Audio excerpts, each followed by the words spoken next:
We'll kind of dive right into it because we have the pleasure of celebrating communion together today at the end of the service.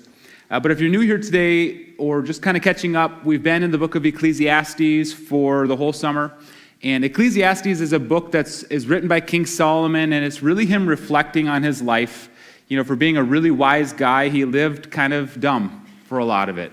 And he tried to find purpose and meaning and value in a lot of things of this world. He tried to live kind of apart from God. But this is him looking back on his life and saying, I tried all of these things besides God, and none of them worked. And today he's focusing specifically in chapter 5 on money, on wealth. And so I titled this sermon, 7 Warnings from a Rich Guy. And you could say that's maybe an understatement when you're talking about King Solomon. He wasn't just rich. Like, this dude was filthy rich. And he had more money than we could ever imagine or comprehend. But what he's going to tell us through the text today is even though he had that much money and lived in such comforts, none of it fulfilled him. None of it made a lasting meaning in his life. None of it really solved anything at all. And just a clarification before we start a sermon like this, it's important to note that having money is not wrong. Being rich or wealthy is not wrong. Money itself is not evil. In fact, money can do a lot of good in the world. It was money that helped us send a team to Belize. Money is not evil, but the love of it is. Greed is evil and can do a lot of harm. If it's a sin to be rich and a sin to be wealthy, all of us would be in trouble. And I know what you're probably thinking of, like, but I'm not rich, I'm not wealthy. Because we tend to think of wealth as an arbitrary term. And the way we define it is wealthy means someone who has more money than me. And we just look at it as a sliding scale. And especially where we live, there's a lot of people who have more than us right around us. So we think of ourselves as not wealthy and not rich. And I did a little quick search on Zillow. Just in our own neighborhood, I set a radius of 10 miles from this church. And I said, I want to see all the listings for properties of $5 million or more. And there's 20 of them that came up, over 20 of them. This is a few of them. These are actual listings of houses within 10 miles of where you are right now. Most of them are $7, $8, $9 million. And I checked in to make sure that there's no copyright issues of me showing these realtor pictures. In fact, it's encouraged that I do. And if one of you buys these houses, if one of you buys this, please tell the realtor, because I might be entitled to like a 1% fee or something on that. But these are real houses within 10 miles of us right now that are unbelievable, right? And we think like that is a rich person that can own that. They got gyms and tennis courts and movie theaters and pools and like more bathrooms than we have bedrooms in our houses. And none of us here could really afford these. Probably, I'm assuming. And do any of you own these houses? Just making sure. I checked up the property taxes, and they're between like $70,000 and $100,000 a year just in property taxes. So we think like wealthy are the people who can afford these. If we owned these, most of us couldn't even buy like ramen noodles after we paid our property taxes. And what's crazier is that for as many of these that are listed for sale right now, there's probably 10 times as many with people living in them right now within 10 miles of your pew. You see, we think that is wealthy, and so a sermon like this doesn't apply to us because we're not wealthy. We're not like that. But the reality is, when you look at this in context of the whole world, you would think this is the 1%. In the whole world, we are all in the 1%. And I say that meaning if you took 100 people random from the whole world, you would be in the top 1%. At worst, top 2% of wealth.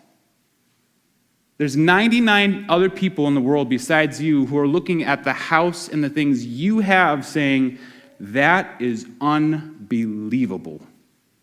The way we look at these houses, the way that 99% of the world looks at your house and your thing, saying, I could never imagine living like that.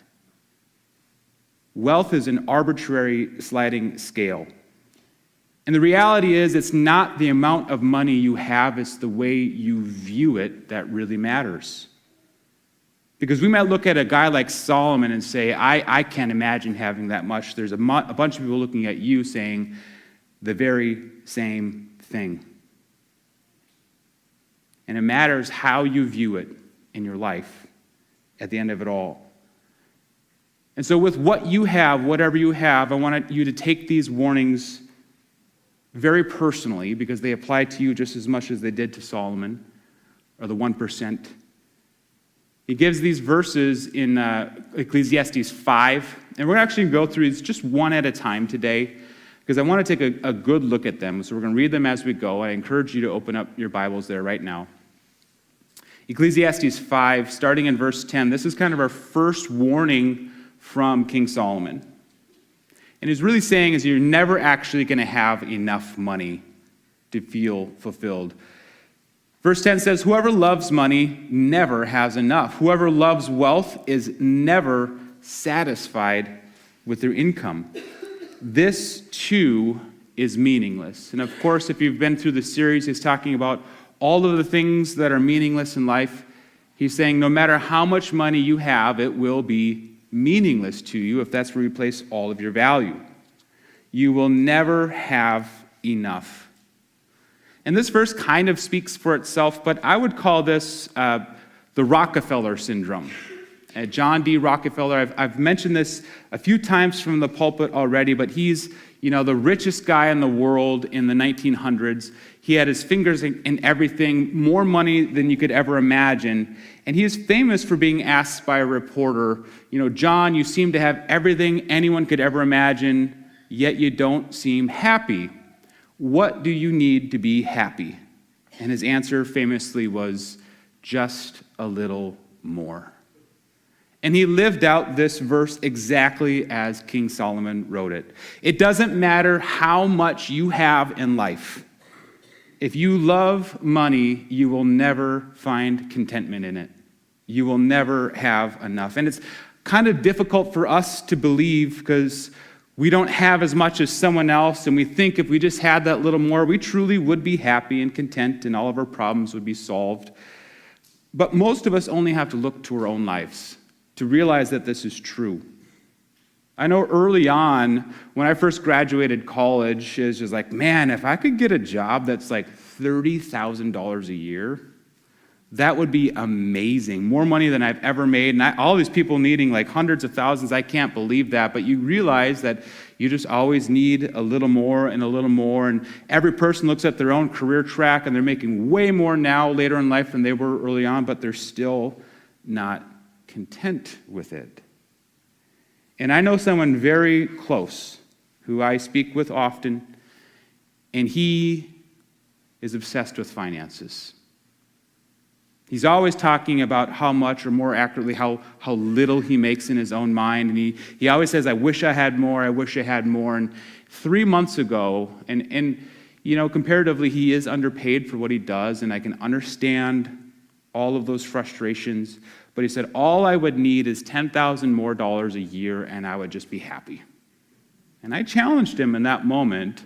It's like, I'm not saying you shouldn't ask for a raise, you shouldn't get the money you deserve in your occupation, but if you can't be happy with what you make right now, you will not be happy later. And he said, nope, $10,000 is all I need, all the finances we met would be good.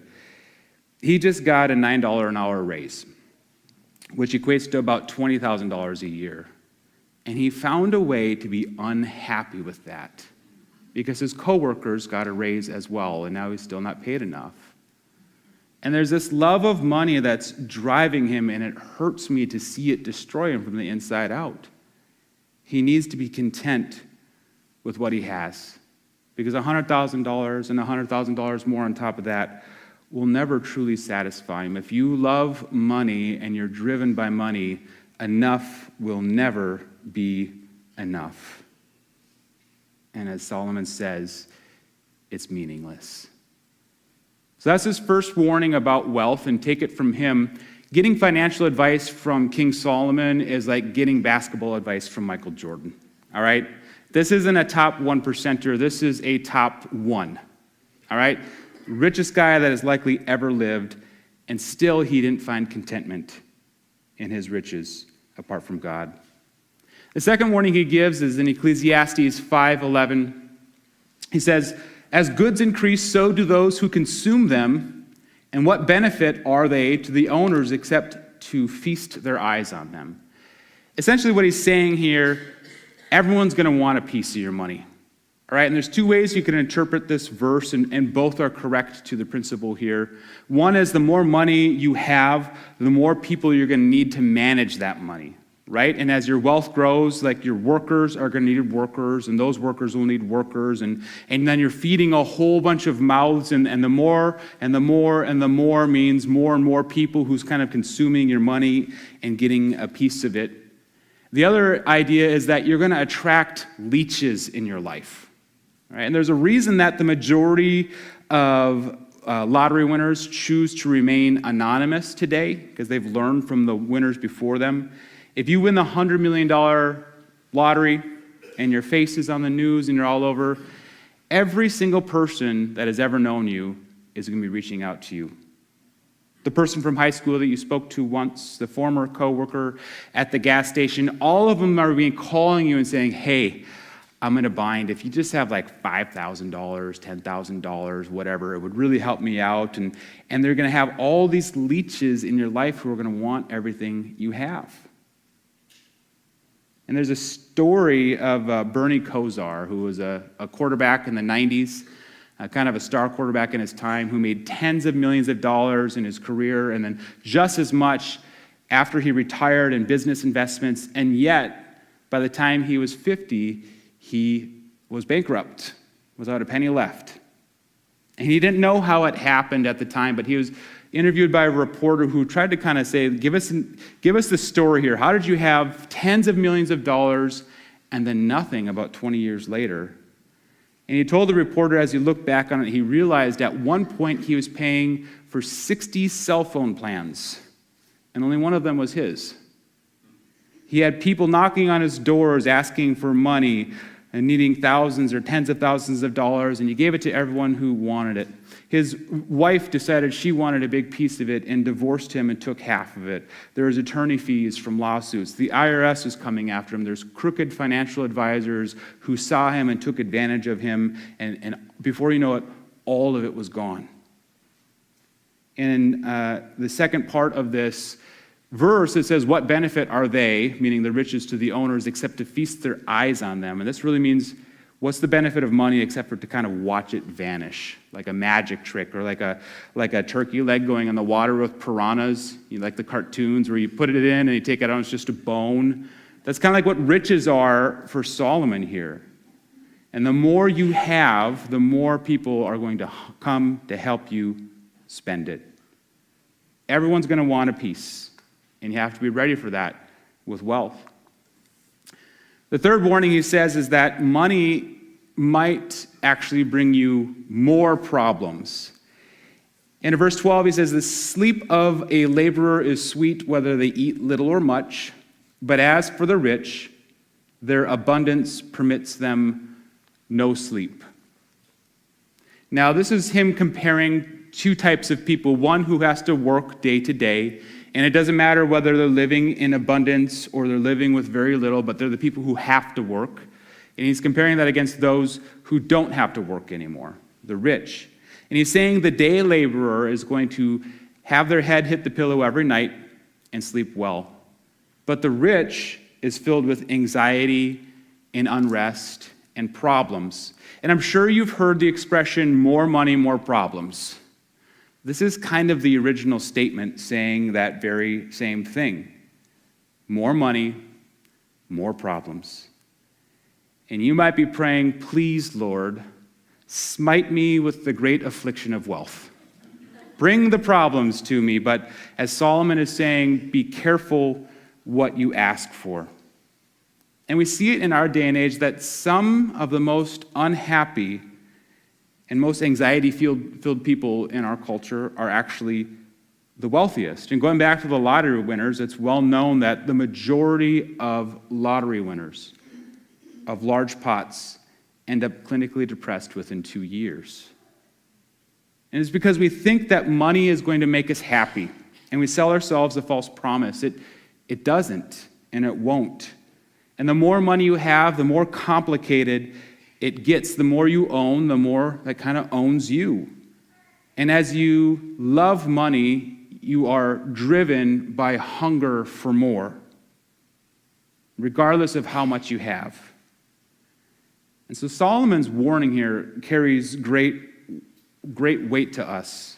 A guy who had it all and had more than we could ever comprehend is telling you that money does not bring you peace, rest, or enjoyment in life, no matter how much you have, if all of your trust is in the money.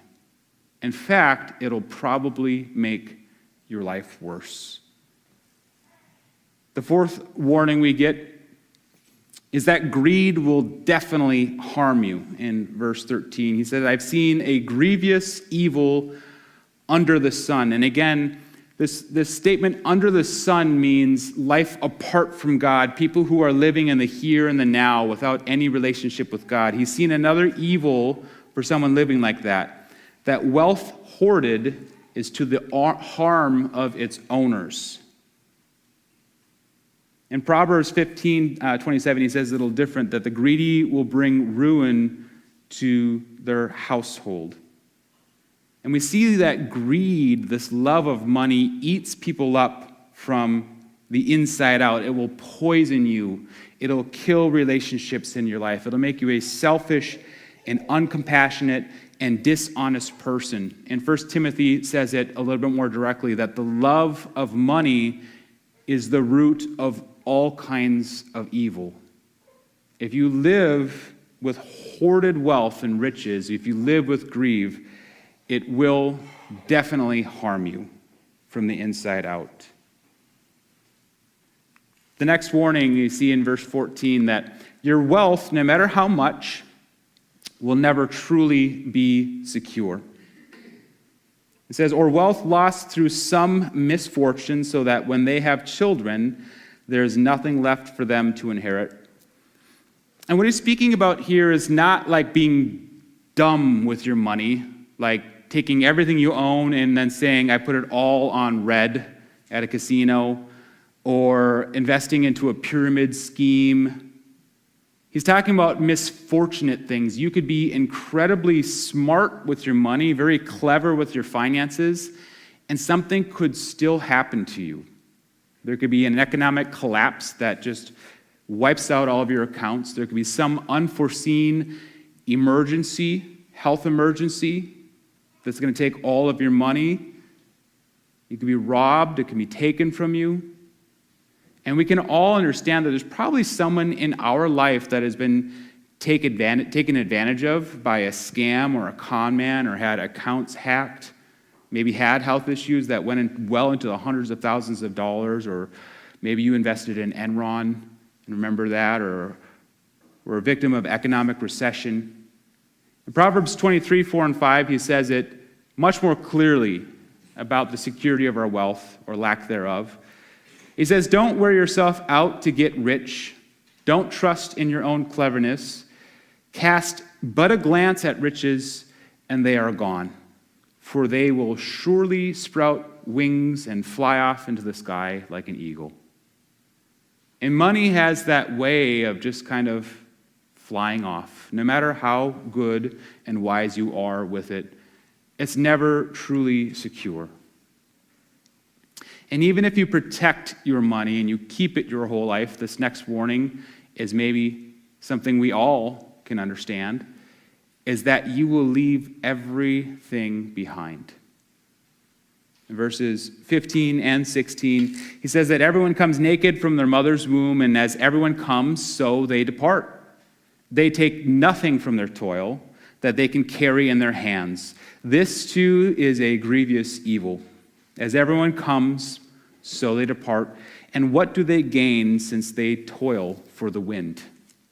Again, it's that idea of the toiling for the wind, that it just kind of flies away like an eagle in the sky. You might not lose your money in a bad business deal or in some kind of robbery, but you will certainly lose it when you die. And as we enter this world, we do it naked and with nothing in our hands, and we leave the same way. I was hoping when we had our 2 kids that they'd come out with a handful of cash, ready to cover the hospital bills. They didn't. And all of us are going to leave the same way, holding on to nothing. And Solomon himself had amassed many great things in his life. If you look back in the first part of chapter 2, he actually gives a list of all these things, right? He had great accomplishments, great buildings. He built this great temple. He had homes all across Israel. And what you understand is these things were incredible for their time. He had gardens and parks and flowering trees and fruits, and he had herds that would just litter the fields. They couldn't even count how many sheep he had. He had gold and silver in a treasure room that it says was greater than any king that had ever lived. He had all of these things, and he realized back in chapter 2, as you read, that he doesn't get to take any of it with him. In fact, he had to leave it behind for someone who didn't work for it. And what that means is they're not going to care about it as much as he did. And he has no idea if they're going to be smart or dumb with it. And we have the value of kind of the history of Solomon's life and thereafter. And we know that within 10 years, his son lost every bit of his wealth. That the Egyptian king came in and stole the entire treasure room of Solomon, and it was gone. But even before that, as Solomon died, he took not a penny of his riches with him. And the same is true for us. If you live life hyper-focused on your bank account and your possessions and your achievements and the things, none of it's going to go with you to heaven. And so you have to look at it in the proper perspective in this life. In fact, in Luke 12, Jesus said, "It is foolish to live life accumulating an abundance of possessions when you do not know the day that you'll die. And when you do, you leave everything behind." The next warning and the final warning from Solomon is in verse 17. That if you live life loving money and finding all of your value in it, it will make you miserable. And this final warning is pretty straight and to the point, verse 17, that all their days they eat in darkness with great frustration, affliction, and anger. Now that doesn't sound like someone living a very fulfilled and happy life. That they love money, and that's what he's talking about here. People who live only under the sun, day to day, all of their value is in money. They're going to eat in darkness. And this means they're not even enjoying the sunshine. They're not even enjoying life under the sun because they don't see it. And each day is consumed with this pursuit of more and more and more with nobody to share it with. There's a frustration that they never actually have enough. And they're filled with this anxiety and this pull to always chase for more. And there's an affliction that all of this wealth is bringing on them. These trials that they wouldn't have had before if they lived life more simply. And they live with this target on their back. And then an anger. And most commentators believe it's not just anger towards other people, but an anger at God, their creator. Solomon's telling us that we will not find satisfaction in money in our pursuit of it, no matter how hard we try. And if you can take that warning from anyone, take it from Solomon. But he doesn't leave us there. He kind of gives us, instead of this warning or this condemnation towards the love of money, he gives us kind of 3 bits of advice, wise advice of how to live a fulfilled life. And he goes on to say in verse 18, now from a different perspective, a godly perspective, this is what I have observed to be good. This is kind of the contrary perspective, a spiritual, godly perspective. When he uses the word good here, this is a really important Hebrew word. This is the word tov, which is the same word that is used in Genesis 1 when God had created the world and called it good. That means in the Hebrew, as God intended it to be. So what he's saying, this is what life looks like as God intended it to be for us. That it is appropriate for a person to eat, to drink, and to find satisfaction in their toilsome labor under the sun, sharing the few days of life God has given them, for this is their lot. And essentially, as you see there, what he's saying in this tip is just enjoy the life God has given you, right? You might have a lot, you might have a little comparatively. You can look at others and say, I wish I had what they had, but it is appropriate, and another word for that is beautiful, for us to simply enjoy the life that God has given you. Enjoy your food and your drink each day. Find satisfaction in your toil and your labor and whatever it is that you're looking or working towards in life. And literally enjoy yourself. Finding satisfaction means enjoying yourself and this life, rather than chasing all the new things you think you'll need to satisfy you. Nothing wastes our life, our God-given life, faster than grumbling and complaining and comparing our way through it. And we see in this verse kind of an urgency to see the good and enjoy life, because God has only given us a few days. Life is short. No matter how long you live, life is really short. And in James 4:4, it's described as this vapor in the wind that's here today, that appears and vanishes tomorrow. If you can enjoy this short life that God has given you and find contentment in Him, then you're living as God has designed you to live, and you are of the most wealthy on this planet.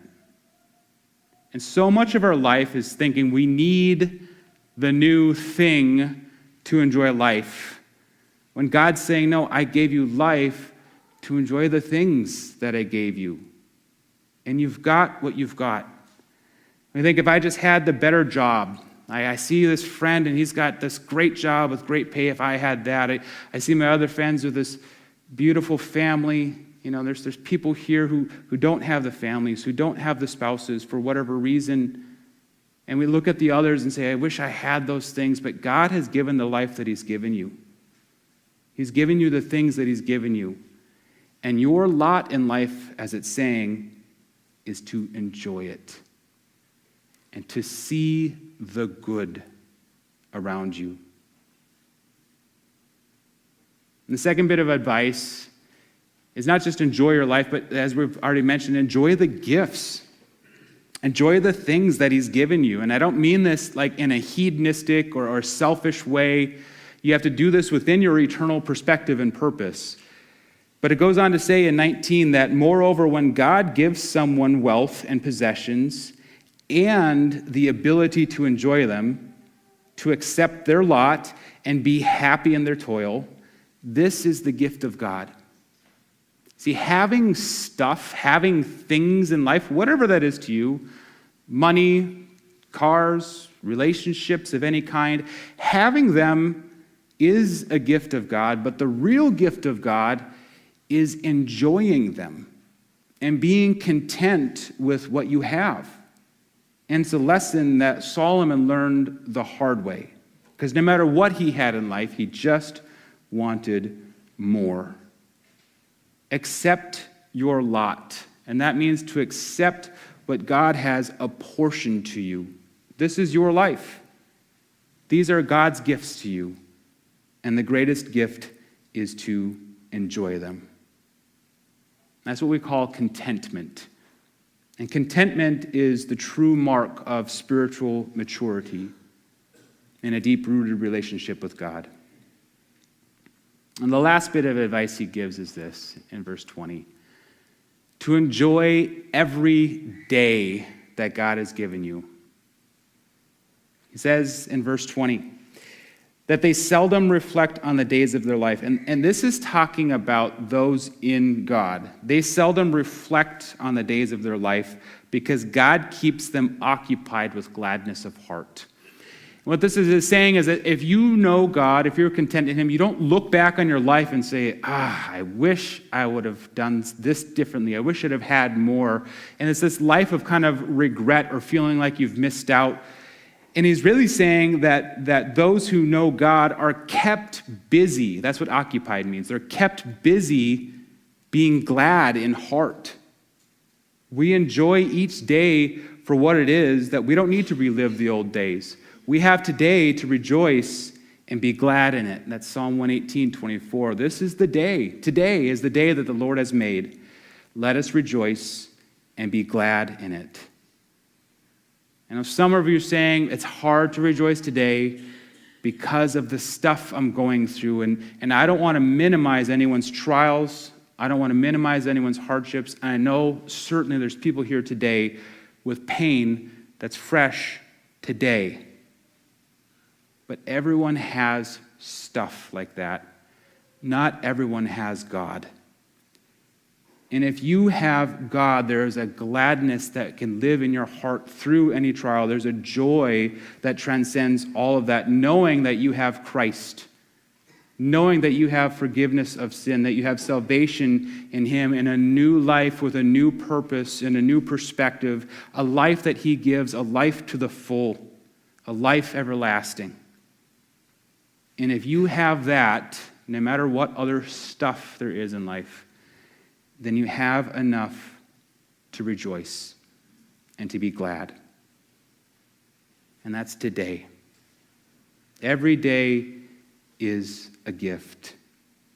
Now, earlier we sang some lyrics in a song that I want to reread to you to remember what we all sang.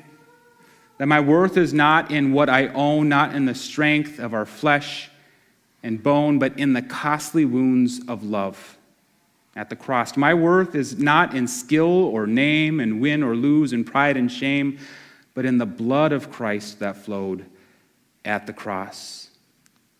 I rejoice in my Redeemer, greatest treasure, wellspring of my soul. I will trust in him, no other. My soul is satisfied in him alone. We all sang those words, but when you live as though you believe it, then you live every day rejoicing and glad in God. There's one verse I want to read as we transition into communion here. In Hebrews 13. And it's a verse I read a long time ago and it was impactful to me. And honestly, there's those verses you just kind of forget about. And then I read it again this week. It's like, that is one I need to have memorized. Hebrews 13:5. This is at the end of the book when the author is kind of giving just a whole bunch of exhortations and just little tidbits and things to help the readers, including us, to live life. It says, keep your lives free from the love of money and be content with what you have, because God has said, never will I leave you, never will I forsake you. And I just thought about that in our culture, how it's always about just chasing more, where we never have enough and we think that's going to keep us satisfied. But you have to be content with what you have and then realize that God has never left you or forsake you. And as I really thought about this verse, it's like, we always think of our worth by what we have, like in the song, and how many zeros are in our bank account. And some of you are thinking like zeros plural. Yeah, I wish. But I always think like that's our worth, is how we appear and what we achieve in life. But we understand is that our worth is in God saying, I will never leave you and I will never forsake you. Our worth is not in ourselves, it's not in our things. And we wonder, how much are we worth? And the answer is that much.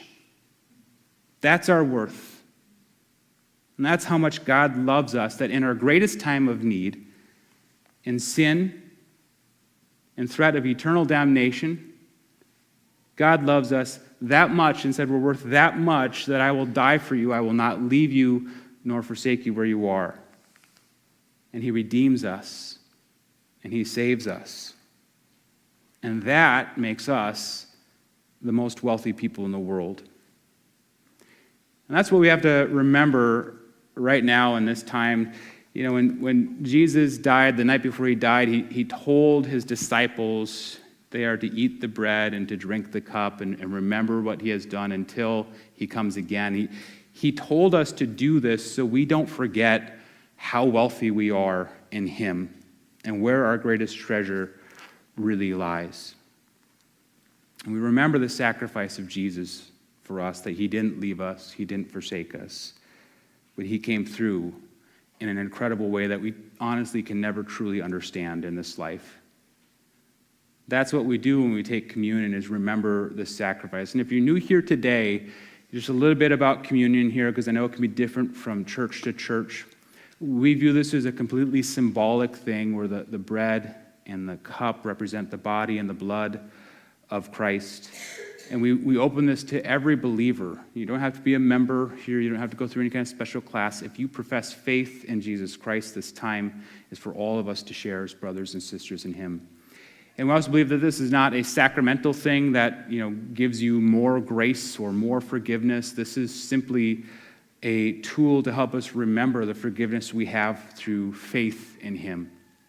But this is a time that's meant to help us reflect and to remember all that he's done. It's a reverent time, and it's a time we want to take seriously before the Lord. So we're going to take just a minute or two of self-reflection and just to examine our own hearts. And this is a time to make yourself right with God, maybe to confess some sins and ask for forgiveness, and to remember that there is forgiveness waiting for you because of the cross. And maybe this is a time just to remember the great wealth we have in him and the forgiveness of sins, and to just say thank you in your own way, in your own words. But however you want to use that time, we're going to take that time now, just silent time between you and the Lord, and then I'll come back up and close us in prayer as we distribute the bread and the cup.